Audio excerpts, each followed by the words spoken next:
c'est Charlie, je suis hyper heureuse de vous retrouver pour une nouvelle vidéo. Aujourd'hui on va parler du multiverse et notamment une question que on m'a posée mais un peu de manière, vous savez, pas franche, mais en me posant certaines questions un peu détournées, qui est: est-ce que je regrette d'avoir écrit un multiverse? Donc si jamais vous tombez sur cette vidéo par hasard, moi je m'appelle Charlie Faro, je suis autrice indépendante depuis 4 ans, je vis de mon activité et cette année j'ai fait le choix de lancer de manière beaucoup plus sérieuse mon multiverse, puisque je commençais à sortir en 2021 Honora et je savais que Honora serait liée à d'autres héroïnes. J'avais écrit le premier tome de Artemis mais il n'avait pas été publié, et cette année du coup je me suis dit bon, on va se lancer un peu plus sérieusement dans le multiverse. En janvier j'ai sorti Artemis qui en 3 mois est devenue ma meilleure sortie. Donc là je me suis dit ok, je voulais lancer les héroïnes un peu plus tardivement les unes après les autres. Je me suis dit on va changer tout de suite de fusil d'épaule et on va se lancer à fond dans le multiverse parce que il y a un public. Je vais pas rester bête quand je vois qu'il y a une demande, forcément je vais vers ça, surtout que c'était quand même quelque chose que j'adore. J'ai pas commencé par la facilité, j'ai 2 timelines. Futur avec Honora, présent avec Artemis et Misty, Azuna et Sacha. Donc bon, c'est un petit peu tout de suite le bazar parce que il y a beaucoup plus de choses à prendre en compte. Sur Honora, on est plus sur de la romantasy ou de la romance paranormale, dans le sens où l'histoire commence 500 ans après une pluie de météorites, donc il y a eu énormément de changements, à commencer par la mortalité. À côté de ça, dans le présent, c'est de nos jours avec des voitures, des smartphones, etc. Ce qui fait que on n'a pas du tout les mêmes ressentis en termes de bouquins. J'ai quand même fait le choix du coup de me lancer dans de l'urban fantasy parce que c'est un genre que j'adore. L'une de mes sagas préférées c'est Mercy Thompson. Voilà, Faro, mon nom de famille, c'est un clin d'œil très très fort à Charlie Davidson et à son love interest qui s'appelle Reyes Faro. Donc voilà, dans mon ADN même il y a beaucoup d'urban fantasy, donc j'ai décidé de lancer Artemis, ça a très bien fonctionné. Là je me suis dit ok, faut prendre tout de suite cette place là. C'est ce que j'ai fait, et donc cette année j'ai sorti les 2 premiers tomes de Artemis, les 2 premiers tomes de Misty, le premier tome d'Azuna, et donc on poursuit sur cette année. Il y a aussi le 4e tome d'Honora qui boucle le cycle 1 parce que ce sont des très longues sagas. On est entre 12 et 16 romans publiés par héroïne. Donc pour éviter de perdre des lectrices et surtout pour éviter que tu vois tome 15 et t'aies pas envie de te lancer là-dedans, je passe par cycle. Tous les 4 tomes ça boucle un cycle. Donc comme ça en fait tu peux commencer l'histoire cycle 2 tome 1 parce qu'il y a des rappels qui sont faits, on t'explique l'histoire comme si t'étais novice. C'est juste que bah il y a des relations, elles sont déjà là, elles ont déjà avancé. Toi t'es pas gêné si tu pars du principe que ce couple par exemple est déjà formé, voire marié. Bon bah on part du principe que c'est déjà le cas. Si tu veux découvrir comment ils sont arrivés jusqu'au mariage, bon bah il faut lire les cycles d'avant. Mais en fait ça me permet de pas perdre trop de personnes dans le multiverse et surtout d'en récupérer au fur et à mesure. Mais vous vous dites bien, ceci a un coût, notamment mental. Il y a énormément de charge mentale sur le multiverse parce que en ayant fait une timeline dans le futur, j'ai des personnages qui réapparaissent dans le futur parce que moi mes créatures surnaturelles ne meurent pas de vieillesse ou de maladie. Donc en fait si elles ne se font pas tuer, globalement elles peuvent vivre 500 ans. Ce qui fait que j'ai des personnages qui apparaissent dans Honora et qu'il faut que puisse dire mais en fait il est aussi dans le présent, ou par exemple des personnages du présent quand tu les vois pas dans le futur, ben possiblement c'est parce que soit ils ont quitté le pays, soit parce qu'ils sont morts.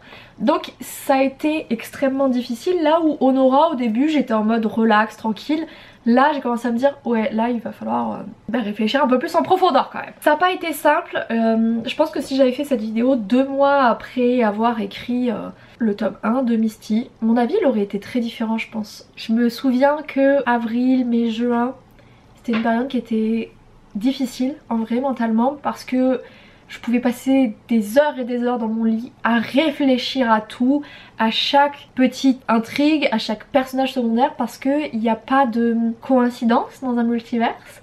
Donc il faut que tu puisses tout justifier. C'est extrêmement compliqué quand t'as littéralement 5 héroïnes, que t'as pas encore fait toutes tes héroïnes parce qu'il m'en manque encore 2 autres. Sacha sort 2024. Donc c'est vrai que c'est difficile parce que il y en a encore qui sont pas arrivées. Il faut que je prépare le terrain pour elles et en même temps bah, il faut que j'ai des intrigues qui se tiennent. Moi j'ai fait le choix où mes héroïnes vraiment elles sont interconnectées. c'est-à-dire que dès les tomes 2, que ce soit Misty, Artemis, Azuna, les autres apparaissent et ont une énorme importance dans leurs univers. C'était un choix totalement guidé de ma part. Je sais que souvent dans les multiverses que vous pouvez retrouver en littérature, ce sont des clins d'œil, ce sont parfois des événements qui sont lointains, typiquement Mercy Thompson. Il y a une autre saga dans le même style et en fait tu en entends parler mais un petit peu de loin. Moi ça a été une frustration quand j'ai lu Mercy et quand j'ai lu Alpha et Omega. Moi j'étais vraiment en mode non, je voudrais que les héroïnes elles se parlent entre elles et tout, et c'était pas du tout le cas et ça m'a beaucoup frustrée, donc je me suis dit bah moi dans mon multivers elles auront un impact gigantesque les unes sur les autres. Le truc que je n'avais pas du tout réfléchi à ça, c'est que mes héroïnes, je les fais parler à la première personne, donc au jeu, et chaque héroïne a une image très précise d'elle-même. Elle renvoie une autre image et en fonction des autres héroïnes, de leur pattern, de leur histoire et tout, cette image elle n'est pas vue de la même manière, elle n'est pas perçue de la même manière. Ça a été dur. Le tome 2 d'Artemis ça a été compliqué, je me suis vraiment remise en question. Puis j'ai vu les retours de ma correctrice qui était vraiment très fan du duo Artemis-Misty et là je me suis dit bon ok ça va, j'ai pas fait de la merde. Mais c'est pas évident, en fait c'est les premières fois, toujours les premières fois qui sont difficiles, mais là ça y est, j'ai fait le premier tome d'Azuna aussi qui avait été un peu difficile parce que Azuna c'est une héroïne franco-japonaise et même avec une bêta lectrice qui est elle-même franco-japonaise, c'est toujours délicat de parler d'un sujet que tu connais par le biais de tes lectures, par le biais de témoignages mais que tu ne vis pas réellement toi-même, c'est toujours un peu difficile et même en ayant une personne qui te guide, il n'empêche que Beth est toujours un peu en mode est-ce que c'est bon? Est-ce que je dis pas de la merde? Donc c'est vrai que les premiers tomes ont été un peu difficiles, le tome 1 et 2 également. Et là ça y est, je commence à me sentir vraiment à l'aise. Mais ça m'a pris pratiquement 1 an pour être à l'aise parce que chaque héroïne est différente. Il faut trouver un ton différent parce que autant il y a des personnes qui vont juste suivre une héroïne et ce sera pas gênant parce que tout est expliqué, il y a des retours qui sont faits, typiquement là je suis sur le tome 3 d'Artemis. Artemis a un énorme impact sur le tome 2 de Misty, il se passe des choses, ça a un impact forcément sur Artemis, donc si vous voulez tome 3, j'explique cet impact et ce qui s'est passé dans le tome 2 de Misty pour que tu comprennes pourquoi des fois elle a ce type de réflexion là, parce que si tu passes du tome 2 au 3, si j'explique pas ça va faire très bizarre parce que mon héroïne elle a évolué en fait en dehors de la vision de certains et certaines lectrices. C'est quand même très particulier comme manière de fonctionner. Autant je pense que les lectrices qui lisent tout, elles s'éclatent. Le duo Artemis et Misty est incroyable, il est excessivement drôle. Donc c'est vrai que ça fuse et c'est très chouette je pense à tout lire. Comme celles qui veulent juste une seule héroïne, qui ne veulent pas les autres, et ben il faut qu'elles soient pas perdues. Donc en fait ça me demande d'expliquer beaucoup de choses. Je sais que je fais de la redite pour certaines, mais pour d'autres c'est essentiel en fait de savoir ça. Donc c'est vrai que ça me demande aussi beaucoup plus de travail, mine de rien derrière. C'est que je pars toujours du principe qu'il y en a qui suivent qu'une héroïne et il faut qu'elle soit pas perdue. Et donc je suis tout le temps en train d'essayer de rattraper un peu les wagons entre elles. En fait chaque début de roman ça explique ce qui s'est passé dans les autres tomes. En mode oui alors en fait je me suis retrouvée à Paris, ouais j'ai été kidnappée par des vampires, on a visité les catacombes de Paris, c'est chouette. Et en même temps là tu suis Artemis, elle est dans le nord, elle vit sa petite vie et il faut pouvoir expliquer ça. Donc c'est vrai que c'est jamais simple, je vous dirai pas finger in the noise, hein, clairement pas. Mais c'est vrai que après 4 ans en auto-édition, enfin 3 ans quand je me suis réellement lancée dans le multiverse, mais vous voyez, et surtout depuis l'âge de 10 ans j'écris, j'ai maintenant des automatismes, j'ai des facilités.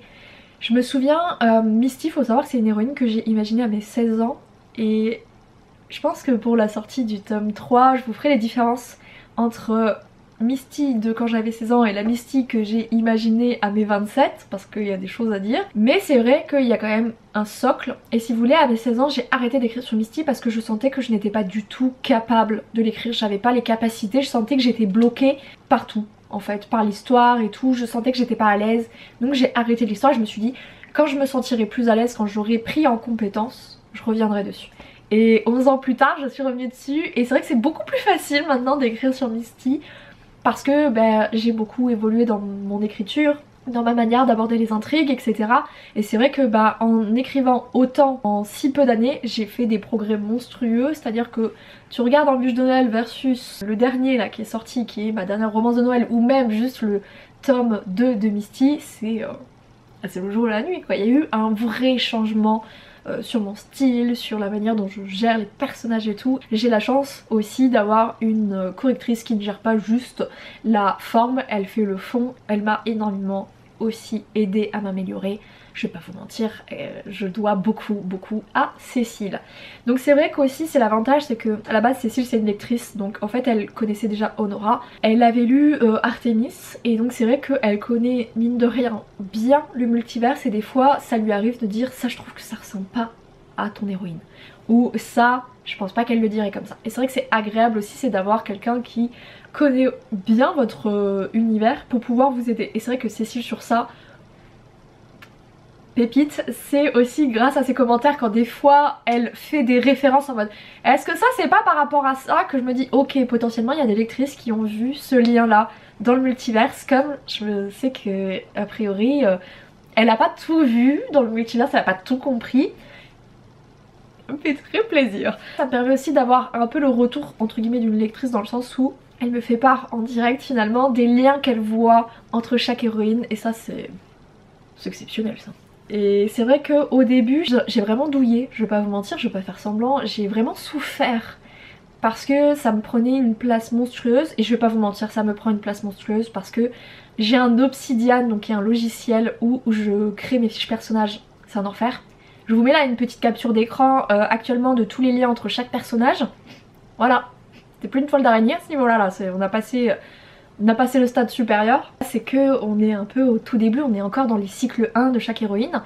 Donc ouais, on a le temps là, vraiment on a le temps de voir venir, il va se passer des trucs hein. C'est quand même bien chargé, donc chaque fiche personnage j'essaie de la mettre à jour au fur et à mesure des bouquins. Je fais aussi des résumés chapitre par chapitre de chaque tome parce qu'en fait quand vous en avez 16, autant vous dire que vous n'allez pas vous taper chaque livre à lire en diagonale, donc ça me permet en fait d'avoir un espèce de petit sommaire, de savoir ce qui se passe dans quel tome. Ça me prend un temps monstrueux, soyons lucides sur la situation, c'est un temps effroyable que ça me prend. Mais telle la petite araignée que je suis, ou allons plus loin, telle la déesse que je suis pour mes personnages, je suis en train de tout créer. Et ça prend du temps. Maintenant que les histoires commencent à être lancées, c'est plus simple parce que il y a ce truc aussi quand tu écris que au tout début dans tes premiers chapitres t'es pas à l'aise avec tes personnages, tu sais, tu tâtonnes un petit peu etc, et au fur et à mesure ça devient plus fluide. Et c'est la même chose quand vous avez beaucoup de tomes avec des personnages, c'est qu'ils changent en fonction de ce que vous leur faites vivre. Et moi souvent on va pas se mentir, c'est pas que des choses agréables, même rarement des choses agréables, mais ils changent leur personnalité, s'affine etc. Et c'est vrai que c'est encore plus incroyable à travailler. C'est pour ça que j'aime écrire des sagas longues, parce que t'as la possibilité de pouvoir creuser en profondeur des personnages, de voir l'impact de ce qu'ils subissent. Ça c'est tellement agréable. Si on me pose cette question là aujourd'hui, est-ce que je regrette mon multiverse? Non, au-delà de ça parce que il fonctionne très bien, donc même financièrement je peux me permettre de souffler. Je n'ai plus une boule au ventre en me disant comment est-ce que je vis dans 3 mois. Là je suis plutôt à l'aise pour 6 à 9 mois, ce qui n'est pas non plus excessivement énorme, sachant que j'ai pas le droit au chômage derrière si mon activité ferme. Mais mine de rien, financièrement aussi, le multiverse ça a été un excellent choix. Surtout de profiter de Artemis qui a très bien fonctionné pour pas attendre 40 ans avant de sortir la suite, mais de la sortir vite. Vite entre guillemets, parce que chaque héroïne c'est à peu près tous les 6 mois qu'on a un de ces tomes, mais de sortir les autres héroïnes et de profiter en fait de leur lien entre elles pour se lancer. Financièrement ça a été un excellent choix aussi, et c'est vrai que du coup le multiverse, honnêtement même si financièrement il me rapporte beaucoup, il représente une telle charge de travail que si je m'éclatais pas dedans, je pourrais pas continuer. C'est tellement de travail et c'est non-stop en fait. Je pense que tout entrepreneur sait que son activité ne s'arrête jamais, même quand t'es en repos ou en vacances. Dans un multiverse où du coup il y a vraiment un aspect très créatif, parce qu'il faut imaginer des intrigues de bouquins et tout, c'est peut-être encore pire. Genre vraiment mes vacances à chaque fois, pendant les 2-3 premiers jours, je suis en train encore de bien réfléchir aux bouquins, aux intrigues, aux futurs tomes qui vont sortir. Et comme j'ai beaucoup d'héroïnes, c'est ça tout le temps. C'est pas forcément évident, je vais pas vous dire ouais je kiffe, vraiment trop cool. Il y a des moments où c'est très pesant, c'est très dur, c'est très lourd, mais moi je suis de type un peu autrice squelette, c'est-à-dire que je suis ni jardinière ni architecte, j'ai certaines idées, j'ai certaines scènes qui m'apparaissent et il faut que je trouve un moyen détourné d'arriver à ces scènes là quoi. Et là je me laisse libre. Ce qui fait que mine de rien, je m'amuse toujours parce que je ne sais pas ce qui va arriver. Enfin dans les grandes lignes si, Parce que bon, avec la timeline du futur, tu te doutes bien qu'il s'est passé des trucs dans le présent pour arriver à 500 ans plus tard avec une pluie de météorites.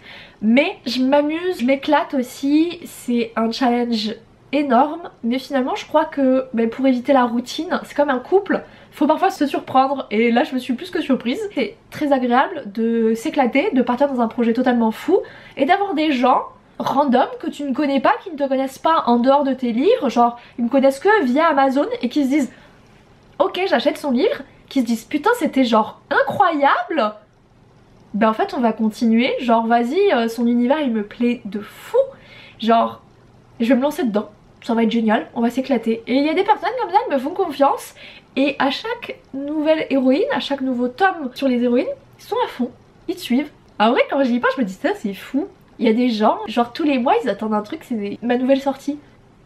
Ouais non, si la question est est-ce que je regrette mon multiverse, au début le temps de se mettre en marche, et honnêtement ça m'a pris à peu près 6 mois pour me sentir à l'aise, c'était compliqué. Mais maintenant ça y est, c'est comme tout taf. Moi pour être bien dans un travail, à 100% être bien dans un travail, il me faut 3 mois. Le premier mois ça va, et le troisième mois ça y est, je me sens pas comme à la maison mais beaucoup plus à l'aise. Et c'est à peu près doublé du coup, mais c'est à peu près ce qui est arrivé avec le multiverse du coup. Je ne peux que être heureuse en fait de ce choix.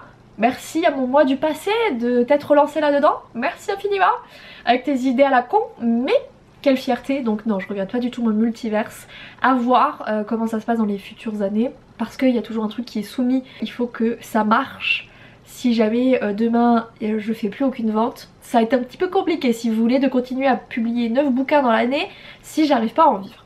Mais pour l'instant ça fonctionne très très bien, je m'éclate et je n'ai pas du tout envie de changer d'univers. Je vais vous laisser là du coup pour cette vidéo, j'espère que ça vous aura plu, que ça vous aura pu vous aiguiller sur le multiverse et peut-être vous faire comprendre qu'il y a beaucoup de travail derrière, on dirait pas comme ça mais il y a énormément de travail. À la fois beaucoup d'angoisse mais aussi beaucoup d'excitation. Le truc c'est que je travaille en dehors de Magali et Cécile qui respectivement font mes couvertures et ma correction, je suis surtout la seule maître à bord, la maîtresse à bord du navire. Et mes succès je ne les dois qu'à moi, et le succès de ces multiverses je ne le dois qu'à moi, et j'ai des prestataires exceptionnels, j'ai des copines exceptionnelles puisque maintenant c'est des copines, mais merci à moi et quelle fierté de me dire genre j'ai lancé ça et ça a cartonné quoi.